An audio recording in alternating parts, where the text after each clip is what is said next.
Hello everyone, welcome to TutorialsPoint. In this video, we are going to discuss about the respiratory tract. This is one of the major important system of the respiratory system. So let's see what are the different components that comprises the respiratory tract. Now the first part or the first component of the respiratory tract is the nostrils. So these are the outermost part of the respiratory tract. Hence, it is also known as the external nares. Now, these are actually located just above the upper lips. As you can see over here, this is the outer opening. This is known as the nostrils and located just above the upper lips. Now, it leads to the nasal chamber or the nasal cavity. Now, the next part is known as the nasal chamber, also referred to as the nasal cavity.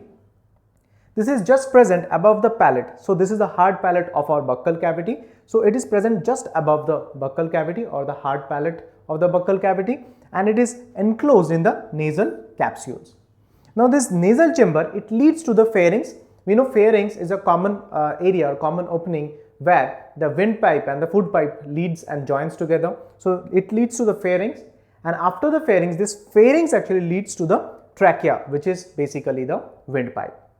Now after the nasal chamber, the part which comes of the respiratory tract, it is known as the larynx. This is also known as the sound box and very commonly also called the Adam's apple.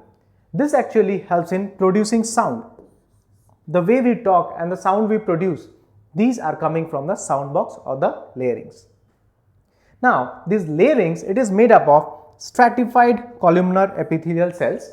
Now these cells, they have got cilia or very small hair-like projections.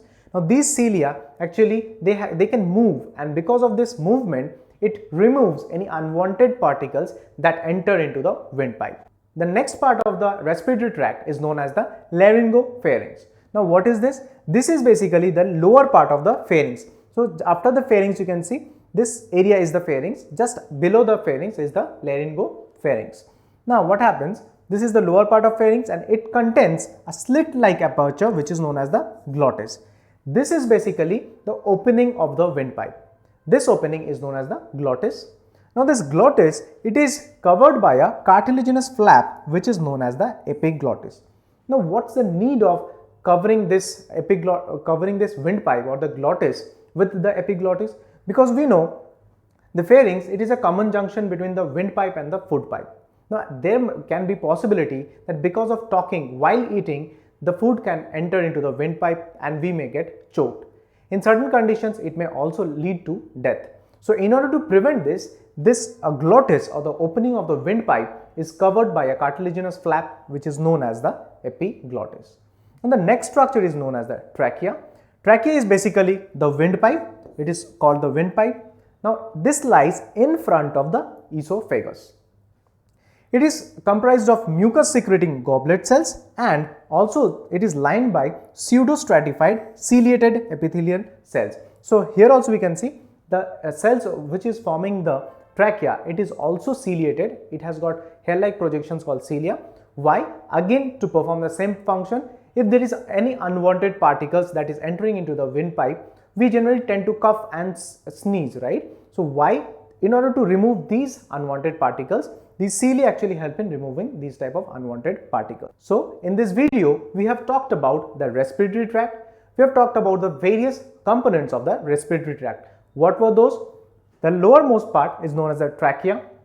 Now before that, it was the laryngopharynx. We have also talked about the larynx, which is also called the voice box or the sound box. Then we have talked about the nasal chamber or the nasal cavity, and the outermost area or the outermost part is known as the nostrils. So I hope you have understood and liked this video. Thank you.